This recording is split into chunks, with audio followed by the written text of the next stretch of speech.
इस बिल पर सुनवाई चल रही है।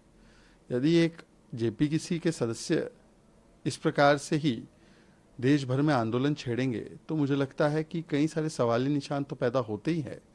पर सवाल ये भी बनता है कि ये बिल गरीब मुसलमानों के, बेवाओं के, यतीमों के पक्ष में है और लैंड ग्रैबर्स के खिलाफ है, भ्रष्टाचारियों के खिलाफ है। इस बिल को लाने की पैरवी मुस्लिम समाज ने ही की है, चाहे वो सच्चर कमेटी की रिपोर्ट हो, चाहे वो 9 जेपीसी रिपोर्ट हो के रहमान खान की, चाहे वो अलग अलग मुस्लिम वर्ग हो। इससे महिलाओं को, आगा खानियों को, बोरी को और मुस्लिम समाज के लोगों को ही मौका मिलने वाला है। तो क्यों असदुद्दीन ओवैसी ऐसे बिल का विरोध कर रहे हैं जिससे लैंड ग्रैबिंग खत्म होगी, भ्रष्टाचार खत्म होगा, ट्रांसपेरेंसी बढ़ेगी, एफिशिएंसी बढ़ेगी।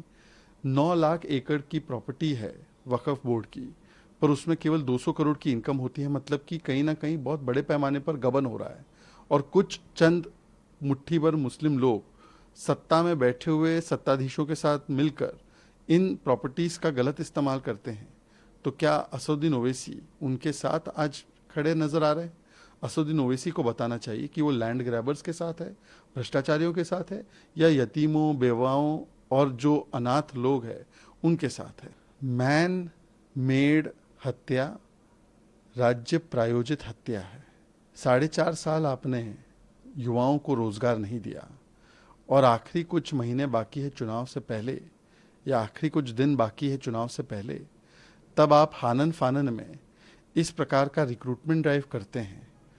जो एस्पिरेंट्स हैं उनको पूरी रात रात भर खड़ा रखते हैं, फिर धूप में, भरी धूप में उनको 10-10 किलोमीटर दौड़ाते हैं और साथ में कोई अरेंजमेंट नहीं करते पानी का, हेल्थ व्यवस्था का।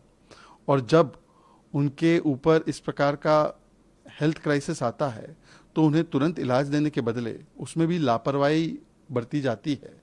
तो ये कुल मिलाकर स्टेट स्पॉन्सर्ड हत्या है जिसके लिए हेमंत सोरेन जी की सरकार जिम्मेदार है।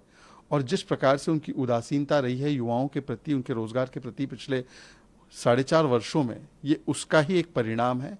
और इस रेस ऑफ डेथ के लिए वो पूर्ण तरीके से जिम्मेदार है।